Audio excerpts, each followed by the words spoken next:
Soap, water, 4 minutes, 12 bucks. There is almost nothing to get wrong at a car wash, and Americans keep finding ways. 47 of the dumbest complaints ever handed to a car wash manager, and every single one of them was somebody's completely serious Monday morning. 1. Nobody at that vacuum bay saw it coming. A man pulled the hose off the hook, leaned his head back, and ran it through his own beard, because he had eaten lunch in the truck and the crumbs were still in there. That hose is built to pull sand, pennies, and fossilized fries out of carpet. It found his throat instead. When he finally wrestled it loose, he had a welt on his neck the color of an eggplant. The kind of mark that gets you questions at church. His response was to threaten a lawsuit. The equipment is dangerous, he said, and nobody labeled it. What he wants is a sign posted at the vacuum bay, big as a billboard. It would spell out that the hose is meant for carpets and floor mats, never for a man's face. 2. Somewhere in this country, there is a 17-year-old who lost an hour of his life to a $3 air freshener. A customer had bought the new car scent and decided it was wrong. Not wrong in general. It did not match the way his own car smelled back in 2004, which is apparently the standard the whole industry is supposed to hit. He got technical about it too. The chemicals were off. The blend had been changed. Anybody with a working nose could tell. Then he produced his evidence. An old rag from his garage, soaked in grease and God knows what else. He held it out so the kid could take a good long smell. That kid makes minimum wage. He stood there and absorbed the entire lecture. 3. He chose it himself. Nobody buried the banana wax in the fine print. It is up on the menu board in letters the size of a dinner plate. He hit the button, paid the upcharge, and then the smell came through the vents during the dry cycle and wrecked him. His complaint says he cannot be around tropical fruit. It goes against how he eats and how he lives. One whiff of that stuff, he says, and his appetite for lunch was gone for the day. What he wants is not a refund. He wants the car wash to buy him a steak dinner, a real one, so his mouth can get back to neutral. Somewhere, a manager is holding a soap invoice in one hand and a request for a ribeye in the other, wondering how the day went sideways. 4. The bill she wants covered is from a hair salon, so start where it began. Those dryers at the end of the tunnel push air hard enough to strip every drop of water off a moving vehicle. She rolled into that with her window down a few inches, fresh out of the chair, hair still perfect. It lasted about 2 seconds. She came out the far side looking like she had made the trip strapped to the roof rack. Her complaint does not mention the open window anywhere in it. It says the car wash owes her another appointment. It also says the blowers need to be redesigned. Soft, quiet, gentle enough that nobody sitting inside the car would even notice they had turned on. 5. He wanted the whole thing done over with black soap. That was the request on the complaint form, filed in Alabama by the owner of a lifted truck. The tunnel had hit him with the 3-color foam, and the pink ran heavy that day. Bright, cheerful, candy pink, sliding down the hood of a vehicle he built specifically so nobody would ever question him about anything. He wrote that the soft colors made his truck look delicate. He also made sure to note that the neighbors were outside and watched it happen. Keep in mind that foam is tinted for the show and gets rinsed off before he even reaches the dryers. 11 seconds of pink bubbles, and a grown man needed a do-over to feel like himself again. 6. Here is a refund request that belongs in a museum. A man in Ohio paid extra for the top package, the one with the deep polish, and the crew nailed it. His sedan came out looking like a commercial. That was the problem. According to his complaint, a car that clean makes the neighbors resentful. The business, he says, had a duty to warn him first. Nobody told him what that kind of shine does to a man standing on his own block. He now leaves the car out on the street instead of the driveway, so nobody thinks he is showing off, and he wants his money back for the trouble. Not for bad work. For work so good, it turned a quiet street into a problem he has to manage. 7. His proposal was that the car wash install sensors at the entrance. They would read the color of your paint and feed it to the lighting system. That way, the glow inside the tunnel always flatters whatever you happen to be driving. That is an engineering project. That is a budget. And the reason? The colored lights in there clashed with his finish and gave him a headache. In the complaint, he called it a business with no consideration for people who spend real money on a car. Those lights exist so foam looks fun for half a minute. He wants them color matched to his hood. For a ride through a tunnel that takes less time than boiling an egg. 8. Somebody out there put Italian wool floor mats in a car, then drove that car into a drive-through soap tunnel. When he ran the vacuum over them, he decided the machine had done real damage. His claim says the suction beat the life out of the fibers, left them flat, made the whole interior look tired and used up. He filed for a full replacement set at the company's expense, and he had a suggestion on top of that. These machines need a soft mode, something with a gentle touch for delicate fabric. We are talking about a shop vacuum bolted to a pole in a parking lot. It runs on quarters. It sits next to a garbage can full of old fountain drinks. That is the beast that brutalized his wool. 9. She wants it in writing that the car wash is responsible for whatever happens next, because in her mind, the car is going to get away from her. The wax did it. She says the finish came out so slick it beat the rules of physics. Now she is afraid that in a packed lot, the thing will start sliding off on its own with her standing there watching it go. Not rolling, sliding. Because it is too smooth to hold still. Nobody behind that counter had a good answer ready, and honestly, what is the move here? You cannot walk somebody through gravity, tire grip, and the parking brake without sounding like a jerk. And she was not there for a science lesson. 10. According to this complaint, a car wash in his town figured out how to turn sunlight into a weapon. Then it aimed that weapon at one specific man. He paid extra for the high-end wax, and it worked exactly as advertised. The hood came out like a mirror, and the first bright afternoon nearly took his eyes off his face. He says the glare is so bad, he now keeps sunglasses on indoors. At his own kitchen table, his eyes apparently cannot handle what that finish throws back at him, so he wants every dollar returned.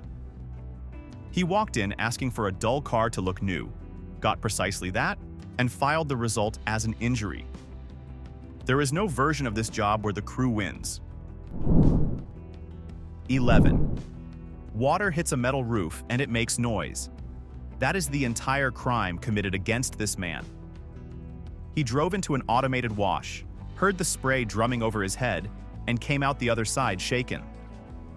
The complaint he filed calls it an attack on his senses and says the place is far louder than it has any right to be. He has demands too.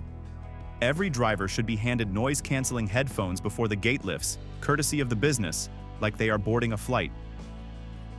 And management should look into quiet water technology, which is not a product, not an invention, and not a thing that exists anywhere outside his own head. The man showers, presumably. Somehow, he has survived that for decades. 12. Weeks of packed filth sit in those dirt bins. Gravel, sand, wet napkins, chewed straws, hair, things nobody has ever successfully identified.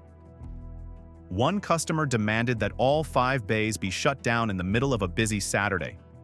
The crew would then go through every ounce of it by hand. What she lost was a single diamond earring, which she had left lying loose on the floorboard before running the vacuum over it. Her position was that the machine took it from her on purpose. The staff said no. They were not closing a working business to dig through garbage for her. So she accused the whole operation of running a theft ring through a suction hose. Bold theory from a woman who stores diamonds on the floor of her car. 13. The staff watched a grown man jam a pressure wand up his own tailpipe in the parking lot. That was his demonstration. His complaint claimed the gold package should mean every part of a vehicle comes out spotless, and the inside of his exhaust pipe was not spotless. Internal engine parts in his reading were included in the price. Nobody stopped him fast enough. So there he was, firing high-pressure water into an exhaust system, which is one of the great methods for filling a motor with water and turning a running car into an expensive lawn ornament. He was not cleaning his car, he was drowning it. 14. He asked the car wash to pay somebody to put the dirt back on his truck. A professional. Some kind of dust restoration specialist whose number he did not have because that job does not exist on this planet. The grime was not neglect, he explained in a formal complaint. It had taken months to build up. It was shielding his paint. It gave the truck a look that was his and nobody else's. The brushes took all of it off in about 90 seconds and handed him back a clean vehicle, which is the thing he paid for. He drove himself in. He picked the package off the board. He watched the whole crime happen through his own windshield, then walked inside to file paperwork about it. 15. He bought window tint film off a shelf for $5 and stuck it on himself in a parking lot. 20 minutes later, adhesive still wet, he pulled into the self-service bay and opened up with the high-pressure wand. The film peeled off in one soggy sheet and slid down the glass like wet newspaper. His complaint blames the equipment for having too much pressure behind it, and the compensation he is asking for is a real tint job at a professional shop, paid by the car wash. That sprayer did not damage a thing. It found the flimsiest item on that vehicle, and the flimsiest item on that vehicle was his own handiwork. 16. 4 minutes is apparently robbery. That is how long the tunnel needed to soap, scrub, rinse, and dry her car. And for $20, she expected a lot more than that. 10 minutes minimum. Sitting under the colored suds with the water drumming on the roof, unwinding, getting her money's worth. Efficiency was the offense here. The machine did its job too well and sent her out clean before she had even settled into the experience. So she stopped dead at the end of the tunnel, refused to pull forward, and demanded somebody kill the automatic timing and send her through again on a slow setting. Behind her sat a line of people who had come to get their cars washed and leave. 17. The entire dispute is worth $1. That is the price of the little green pine tree the vending machine had run out of, and instead of asking for that dollar back, this customer went to war. He filed the missing air freshener as a theft. Then he built a case around it, arguing that a place advertising the full experience is lying to the public when the machine sits empty. Then came the media campaign. Half an hour of footage aimed at an empty vending slot, shot from every angle. He narrated the betrayal for his followers. He finished by calling on all of them to boycott the place for good. Somewhere an owner is still eating one-star reviews over a slot nobody had gotten around to restocking. 18. Dispatch in New Jersey picked up a call from a woman who said she was being kidnapped. The kidnapper was a conveyor track, pulling her car forward slower than most people walk. The signs at the entrance say it in enormous letters. Neutral. Feet off the pedals. She read none of it, felt the car move without her doing anything, and came apart completely. She wanted a rescue team sent into the tunnel. Afterward, she filed a complaint against the car wash for holding her against her will and causing emotional distress. Her captivity lasted roughly 90 seconds, indoors, in a heated building, with free soap. 19. She asked for a free wash to clean out her speakers. Not the car, the speakers. Here is how she got there. She rolled into the tunnel with her jazz station playing, and somewhere between the soap and the rinse, the radio jumped to heavy metal, loud and screaming. Her explanation was that the machines in that building throw off an electric field strong enough to reach into her dashboard and take the wheel. She says the music left her rattled, and that the owner owes her a written apology for putting that sound in her car. The much more likely story is that her hand was clamped on the steering wheel and her thumb found the buttons. But that version does not get anybody to apologize. 20. The dryers at the end of a wash tunnel are a wall of moving air, and they do not care who is talking. One executive found that out mid-call. Something important, big numbers, people on the line who matter. Then the blowers opened up over her roof and buried every word out of her mouth. Her complaint says that moment hurt how she is seen professionally, and she came with a policy to prevent a repeat. The crew should watch the cars rolling through, spot which drivers are on the phone, and shut the dryers off for them. Every time. So on a Saturday with a line stacked to the street, a business that lives on volume freezes solid so one customer can talk numbers in peace inside a soap tunnel. 21. He expected the machine to notice. In his head, those rollers would read the shape of a riding lawnmower, understand this was not a pickup truck, and dial themselves down to something soft and appropriate for lawn equipment. So he drove it in. The brushes in there are calibrated for 2 tons of steel. They caught that mower and spun it like a bottle at a party. He came out the far end dizzy, soaked and humiliated, and he went straight inside to file. The complaint accuses the equipment of bullying, of shoving around a smaller vehicle simply because it could. There is no mower setting. There is no sensor. There is a conveyor, a wall of spinning brushes, and a man who thought he had found a loophole. 22. The kid thought his paint was going to glow for a month. He watched that rainbow wax pour down the windshield in stripes of pink, blue, and green. Somewhere in there he decided he was buying a permanent effect, some kind of shimmer that would follow him around under streetlights. Then he pulled out into daylight in a normal, clean car. His complaint says the business advertised something artistic and delivered nothing at all. The fix he wanted was the glowing paint upgrade, handed to him free of charge, or he was leaving a 1-star review. There is no glowing paint upgrade. There is dye in the soap so the foam looks good on camera, and then it goes down the drain with everything else. 23. She sat in the exit lane and would not move while 10 cars stacked up behind her. The crisis was a side mirror. The brushes had folded it flat against the door, which is the precise thing mirrors are designed to do so they do not snap clean off. Fixing it takes 1 finger and half a second. She did not touch it. She called the police instead and told anyone within earshot that the machinery had wrecked the frame of her SUV. The manager eventually walked over and flipped the mirror back into position. Her response was to accuse him of performing repair work without her permission and to ask for a discount. 24. Soap made him eat $20 of donuts. That is the theory, filed in writing, with a receipt stapled to it as evidence. The final rinse at this place uses something that smells like bubblegum, sweet and sugary, and by the time he cleared the dryers, he was starving. So he drove to a bakery. He did not stop at one either. He came out with $20 of them and ate his way through the bag in the parking lot. Then he decided the smell had done it to him, that the wash had triggered an eating spree he never signed up for, and that the business should pay him back for it. Most people who demolish a bakery bag keep it quiet.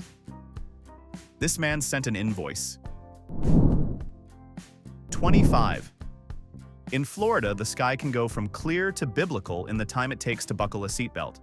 Everybody who lives there knows this. One gentleman pulled off the car wash lot, and 20 minutes later, the rain came down and took his shine with it. He skipped the refund line and went straight to corporate. What he asked for was compensation for the emotional trauma of watching the weather undo his wash. And going forward, he argued, every wash sold should carry a 48-hour guarantee against rain. A small business, formerly on the hook for the sky. He wrote that down and hit send. 26. Getting the ring back was not enough.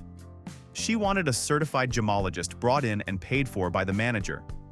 He would examine the diamond and confirm the stone had not been hurt on its trip through the hose. And what put the ring in the hose was her.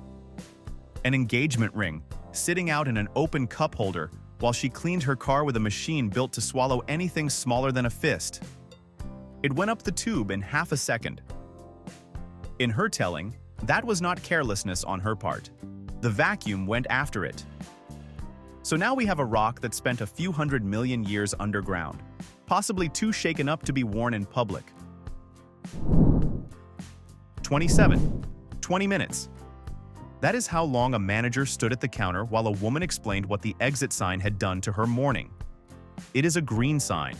It glows because glowing is the entire job of a safety sign. She called it aggressive, said it gave her a headache, and said it clashed with everything she believes about staying calm and centered.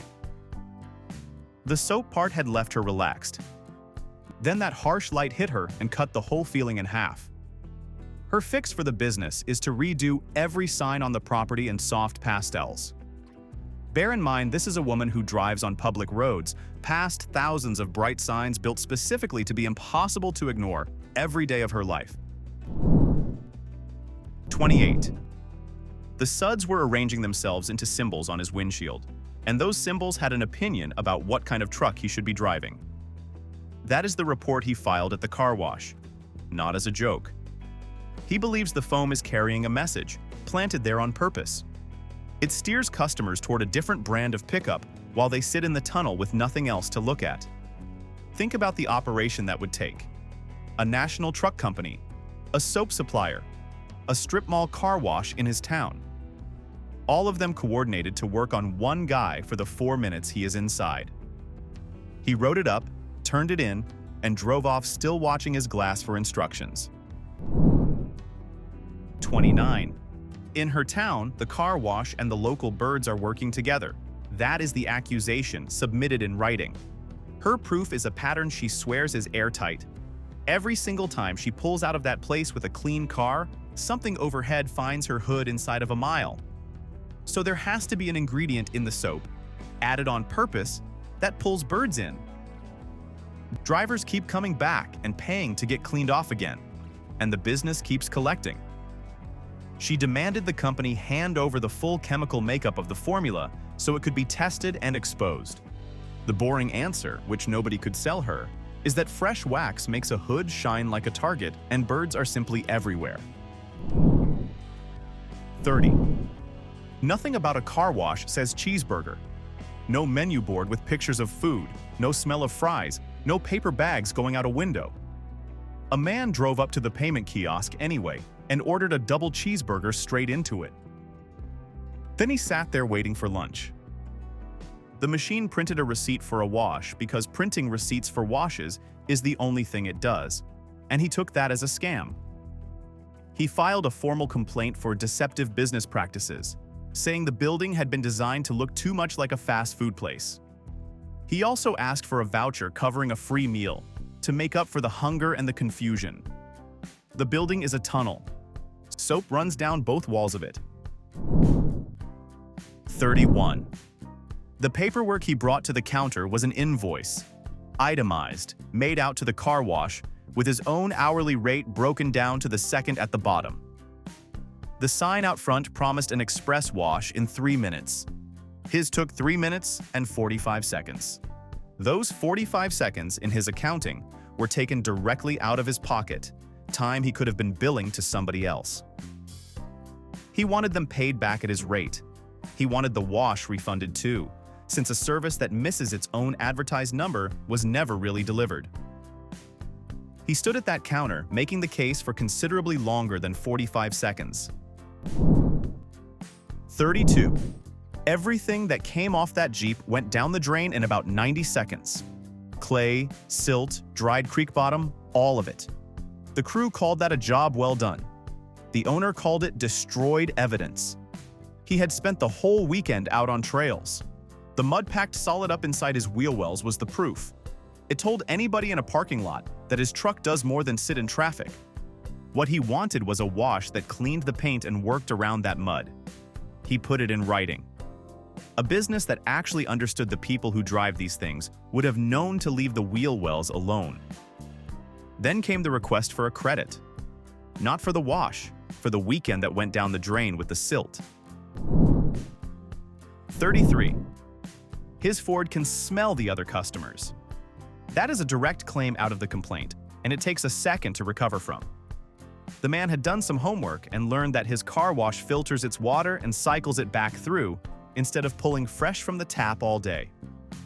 Most of them do it because the alternative is draining a small lake every afternoon. He introduced himself as an expert on the subject. Then came the explanation. Running secondhand water over a vehicle like his was an insult to the vehicle. The paint would be carrying traces of whoever rolled through ahead of him. He had not paid to have his SUV wearing somebody else's leftovers. What he wanted was every dollar back for what the place had put that truck through.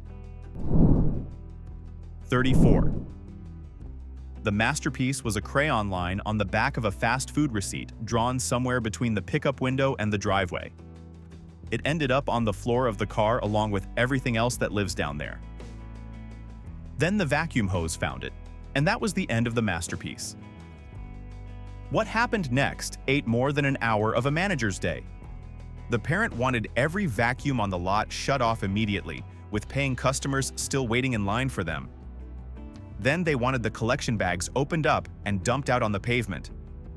Somebody could pick through the grit and the gum wrappers until the receipt turned up. Staff said no.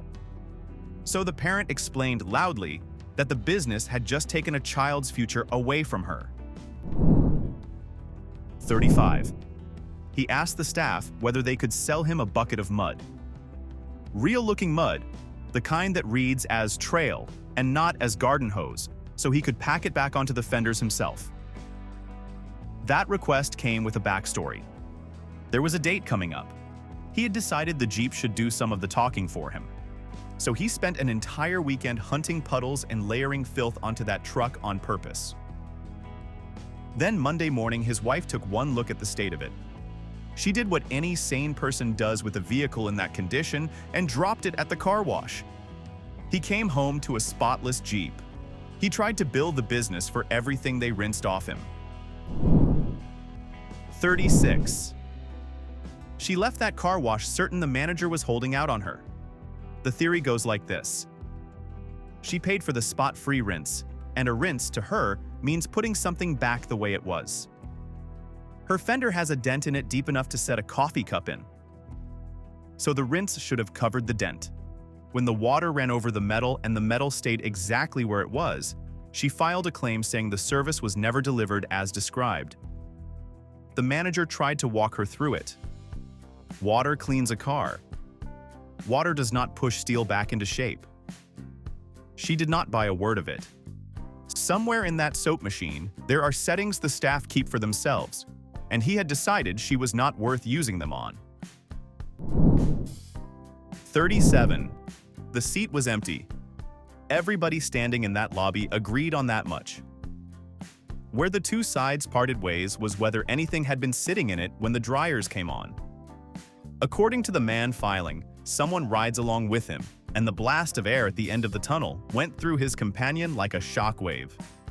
He wanted emotional distress damages on behalf of a passenger with no body. He also wanted the owner out front to apologize in public, because a quiet word at the counter would not reach the party who was actually harmed. He stayed an hour making his case. The kid working that shift had a wash to sell, and no idea which one of them he was supposed to be addressing. 38. The water found the gap in about 4 seconds, because water under pressure always finds the gap. 1 inch of open sunroof, cracked on purpose so the cabin would not cook while the car sat in a lot. He forgot all about it by the time he reached the pay station. By the second arch, both leather seats were holding standing water, and the headliner had gone dark. Then came the complaint, and none of it is about him. He wants to know why the machine did not notice. Cars park themselves now, he pointed out. They brake on their own. So, a wash tunnel ought to be able to spot an open roof and steer the high-pressure jets around it. What he is asking for, in writing, is equipment that pays closer attention than the driver does. 39. The lights at the entrance are what confused him. That is the official position on file. Colors flashing, everything glowing. And somehow the man read all that as a drive-in theater instead of the mouth of a giant wet tunnel. So he drove in with every window rolled down. The first arch caught him across the face, and the rest of the tunnel finished what it started. He came out with water pooling in the back seat and his shirt stuck to his chest, and he spent the next several minutes shouting at a teenager who had nothing to do with any of it. Then he came for the suit he was wearing. Dry clean only, ruined, and he wanted the business to cover the bill. 40. Big blue strips of soaked cloth, turning slow on a bar, slapping their way down the side of a car. That is the villain of this story. One driver went through that tunnel and came out the other end convinced they had survived something. The complaint describes the brushes coming at the windows without warning, never moving the same way twice, close enough to feel like a threat. It mentions a flutter in the chest that carried on long after the dryer shut off. Then it gets to the money. The business should cover an emergency therapy appointment so the driver can work through what happened in there with a professional. There is also a request for a warning sign at the entrance, so the next customer goes in prepared for wet mops on a spindle. 41. Most scratch complaints run one direction. Somebody drives in clean and comes out with a fresh mark down the door.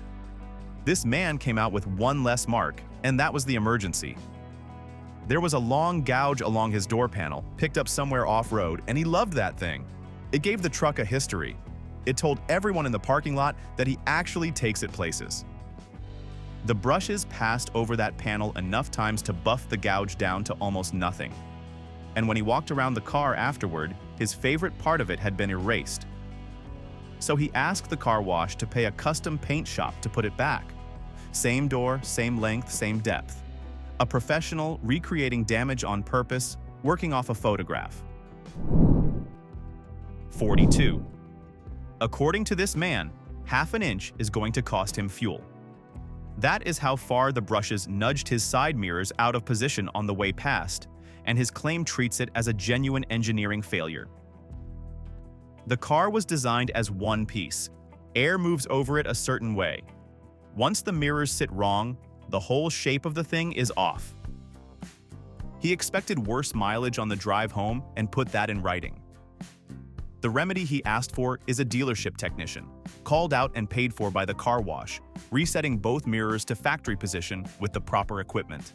Not adjusted by hand, reset. Plenty of people move their mirrors twice before they reach the office and never think about it again. 43. The tires came out of that tunnel wet and black and gleaming, exactly the way tire shine has looked since somebody invented tire shine. The man who owns the sedan they were bolted to took one look and decided it had ruined him socially. Too loud. Too eager. The kind of finish that tells everybody at his club he is trying. And trying is the one thing you cannot be caught doing at a place like that. So he asked the manager to send somebody out with a rag and scrub all 4 tires by hand until the gloss was gone. Not a refund. Labor. What he was after is flat, quiet rubber. Expensive, sure, but the kind of expensive that never mentions it. 44. The complaint accuses a touchless car wash of false advertising, and the reasoning is the good part. He chose touchless on purpose, then got angry that nothing touched his car. What he needed removed was bird mess that had been baking onto his hood for 3 years. 3 summers of sun had turned it into something with the general properties of concrete, and the water rolled right over the top of it. In his mind, there had to be another method available. Sound waves aimed at the spot. Some system that works like hands without being hands. He wanted a machine to handle in 4 minutes what a wet rag would have handled at any point in the last 1,000 days. 45. Every strange sign at a business exists because somebody already did the thing. That is the rule, and it never fails. So when a car wash puts up a warning that the vacuums are not to be used on people or pets, understand it was written after an incident, not before one. One customer read that sign and took it as a shot at him personally. His complaint calls it insulting and says the business has no standing to tell a paying adult how to use equipment he rented with his own quarters. If he wants to run that hose over his own head, that is between him and his hairline. The sign never named anybody. He walked past it and recognized himself anyway. 46. There is no dry setting. The manager had to say it out loud, standing at the counter of a premium car wash. The customer wanted a wash that involves no water, not a light rinse. None at all, at any stage, because they did not want the vehicle getting wet. Water is the entire product on that lot. It runs down both walls of the tunnel. It is the reason the building exists. None of that landed. The conversation turned into a formal complaint about a business with no flexibility for customers who need something different. Their suggestion, written down and submitted, was that a serious operation ought to be able to lift dust off a car using strong air and good intentions. 47. An officer got called out to a car wash to take a statement about a bent antenna. That is how far this one went. Back when nearly every car still had one of those long metal whips on the fender, every wash in the country hung a bright yellow sign at the entrance. Take the antenna off before you drive in. Huge letters, impossible to miss from the driver's seat. This man read it and decided it had been written for other people. About 20 feet into the tunnel, the brushes caught that antenna and folded it into a shape you could hang a coat on. So he called the police and filed a report over the damage, naming the machine as the party that did it. Then he told the responding officer that the brushes had looked aggressive on his way in, like they had picked his car out of the line. Every one of these landed on a manager's desk. So tell me where the line is. At what point should a business be allowed to refuse a customer outright and tell them to leave? Name the exact complaint that crosses it for you. Like the video if you got through it without yelling at your screen, and subscribe for the next batch.